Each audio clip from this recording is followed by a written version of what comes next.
Hello friends, आज जिस topics पे हम लोग डिस्कशन कर रहे हैं उस टॉपिक्स का हमारे लाइफ या हमारे जैसे बहुत से लोगों के लाइफ में बहुत इम्पोर्टेंट रोल है।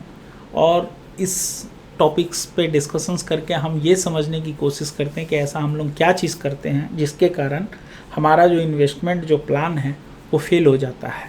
हम लोग शुरुआत बहुत अच्छा करते हैं बट उसे कंटिन्यू नहीं रख पाते हैं। तो इन्वेस्टमेंट प्लान्स का फेल होने का जो मेन रीज़न है वो है कि हम economic, social and behavioural factors को समझने में असफल होते हैं, जिसके कारण हमारा ट्रस्ट अपने इन्वेस्टमेंट प्लान्स पे नहीं रहता है और फिर हम धीरे धीरे क्या करते हैं, उस इन्वेस्टमेंट प्लान को पॉज करते हैं एंड फिर कुछ समय के बाद क्लोज कर देते हैं। तो हमको उसका अच्छा बेनिफिट या अच्छा उसका जो भी उसका वर्क है उसका बेनिफिट हमको नहीं मिल पाता। अब क्यों फेल होते हैं? तो पहला है तो अनरियलिस्टिक एक्सपेक्टेशन। अब जो भी लोग पैसा लगाते हैं वो सोचते हैं कि भैया आज लगाए हैं तो कुछ 1-2 साल के भीतर में वो भाई करोड़पति अरबपति बन जाए। ऐसा नहीं होता है। मार्केट में कोई कंपनी यदि मान लो 5% 10% का ग्रोथ रेट है तो आपका शेयर 100% कैसे बढ़ सकता है?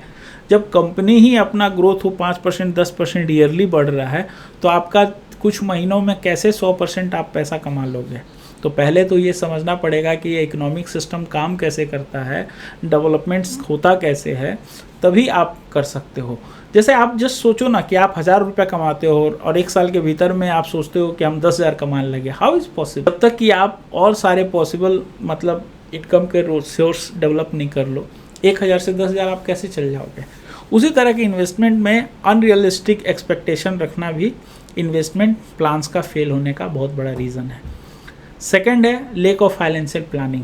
दूसरा जो मोस्ट इम्पॉर्टेंट है जिसके कारण इन्वेस्टमेंट प्लान हमारा फेल होता है वो है हम फाइनेंशियल लिटरेसी हमारा बहुत कम होता है, या हम सिर्फ दूसरों के कहे सुने बातों पे हम लोग इन्वेस्टमेंट कर देते हैं, ये जाने हुए कि उसका क्या इम्पैक्ट होगा, आने वाले फ्यूचर में उसका क्या रिजल्ट्स मिलेगा, जिसके कारण हम अनअवेयरनेस के कारण या अनइन्फॉर्म होने के कारण हम उससे डाइवर्ट होते हैं, पॉज करते हैं, फिर स्टॉप कर देते हैं। इकोनॉमिक एंड स्ट्रक्चरल चैलेंजेस, हम ये नहीं समझ पाते हैं कि हमारा जो आज के समय में जो फाइनेंशियल कंडीशन है या जो पर्सनल हो या गवर्नमेंट का हो या जो सोशल लाइफ का है उसका इम्पेक्ट हमारे आने वाले समय पे क्या पड़ेगा। इस चीज़ का कैलकुलेशन हम सही ढंग से नहीं कर पाते हैं, जिसका इम्पेक्ट ये होता है कि हम जो भी इन्वेस्टमेंट करते हैं उसके प्रति हमारा उतना ट्रस्ट नहीं रह पाता है, हम उतना टाइम नहीं देते हैं, जिसके कारण हमको अच्छा रिजल्ट नहीं मिल पाता है। चौथा है regulatory and bureaucratic hurdles. Complex regulatory bureaucratic red tape and delaying in policy informs, जैसे कि लैंड एक्विजिशन, बैंकरप्सी लॉ, ये सब के कारण भी इन्वेस्टमेंट प्लान स्टॉप होते हैं, बट वो बहुत कम। मोस्टली जो लोगों का इन्वेस्टमेंट फेल होने का कारण है फाइनेंशियल लिटरेसी एंड अनरियलिस्टिक मतलब एक्सपेक्टेशन ही होता है। मार्केट ऊपर नीचे होने के कारण या मार्केट में ट्रस्ट नहीं बन पाता है। पुअर इम्प्लीमेंटेशन, गलत तरीके से आप इन्वेस्टमेंट अपना चालू करो तो भी आपका वो इन्वेस्टमेंट उतना फ्रूटफुल नहीं हो पाता है। और कभी कभी आदतों के कारण भी, जैसे कि अभी पैसा बचा तो लगा दिए, नहीं पैसा अगला महीना नहीं बचा तो नहीं लगाएं, मतलब हम कंसिस्टेंसी नहीं रख पाते हैं। कैपिटल और फंडिंग के बारे में हम उतना ज़्यादा फ्यूचर के बारे में नहीं जज कर पाते हैं, बस हम सोचते हैं कि अरे कमा रहे हैं खा रहे हैं बस वही काफ़ी है। मार्केट के नॉलेज या मार्केट के एजुकेशंस के बारे में भी हम डिस्कशंस या हम उसको सही तरीके से जज नहीं कर पाते हैं। एंड हमारा सबसे बड़ा बात है हमारा सोशल लाइफ, हम उसको सही तरीके से मेज़र नहीं कर पाते हैं। तो मोस्टली जो मार्केट का इन्वेस्टमेंट फेल होने का जो रीज़न समझ में आया वो ये है कि एक तो फाइनेंशियल इलिटरेसी प्लस मार्केट को सही तरीके से नहीं समझना, फाइनेंशियल नॉलेज को अपग्रेड नहीं करना, प्लस अपने आप को, अपने माइंडसेट को साइकोलॉजी ऑफ इन्वेस्टमेंट के लिए फिट नहीं कर पाना। ये बहुत सारे रीजंस हैं जिसके कारण लोगों के इन्वेस्टमेंट प्लान्स शुरुआत तो होते हैं बट वो सही तरीके से सही जगह पे नहीं पहुंच पाते।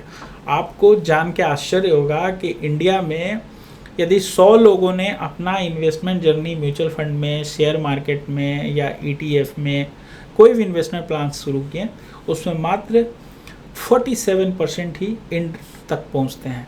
बाकी 57% अपना इन्वेस्टमेंट जर्नी पॉज कर देते हैं या क्लोज कर देते हैं। तो आप एक बात हमेशा याद रखो, आप कोई भी इन्वेस्टमेंट प्लान बनाओ, छोटा बनाओ, जो भी बनाओ, उसे बना के उसे कंसिस्टेंट उसको आप रिपीट करो, क्योंकि रिपीट जितना करोगे, जितना टाइम मार्केट में दोगे, पैसा बनने का चांस उतना ही ज़्यादा रहेगा।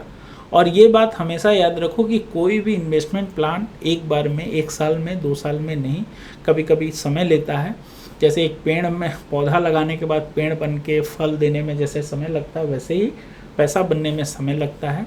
तो हमें मार्केट में समय देना होगा, मार्केट के कंडीशन या मार्केट के हर तरह के जो भी है उन सब चीज़ों को सीखना होगा, समझना होगा।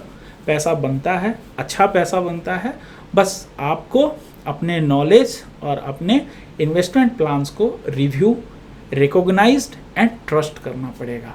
क्योंकि जब तक आप ट्रस्ट नहीं करोगे कि आप जो कर रहे हो वो सही और अच्छा है, तब तक आप उसके एंड रिजल्ट्स का एक्सपेक्टेशन नहीं कर सकते हो। तो अपने इन्वेस्टमेंट प्लान्स को कभी फेल मत होने दो। ये सारी जो डिस्कशंस हम कर रहे हैं, आप इन सब चीज़ों को अपने आप को ए पार्ट ऑफ करो और अपने जो टारगेट्स हैं, अपने फ्यूचर के गोल्स हैं, उन पे टारगेट करो। और जो भी हर्डल्स आए, जो भी प्रॉब्लम्स आए, उनको अपने लाइफ में एक साइड करो और कंटिन्यू करो, क्योंकि continue and consistency ends with great results. और कोई रूल्स नहीं है, क्योंकि आप जब तक अपने आप को अपग्रेड नहीं करोगे, फाइनेंशियल लिटरेट नहीं करोगे, आप अच्छा पैसा नहीं बना सकते हो।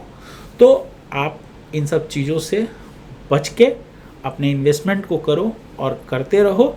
एक न एक दिन आपको अच्छा रिजल्ट ज़रूर मिलेगा। सबको मिला है, आपको भी मिलेगा। बस आपको अपने समय का वेट करना है, वेट योर टर्न। तो इससे रिलेटेड कोई भी आपका टॉपिक्स हो, कोई भी क्वेश्चंस हो, तो आप कमेंट्स कर सकते हैं। मिलते हैं फिर किसी नेक्स्ट टॉपिक्स या किसी नेक्स्ट शेयर मार्केट से रिलेटेड टॉपिक्स पे। बाय।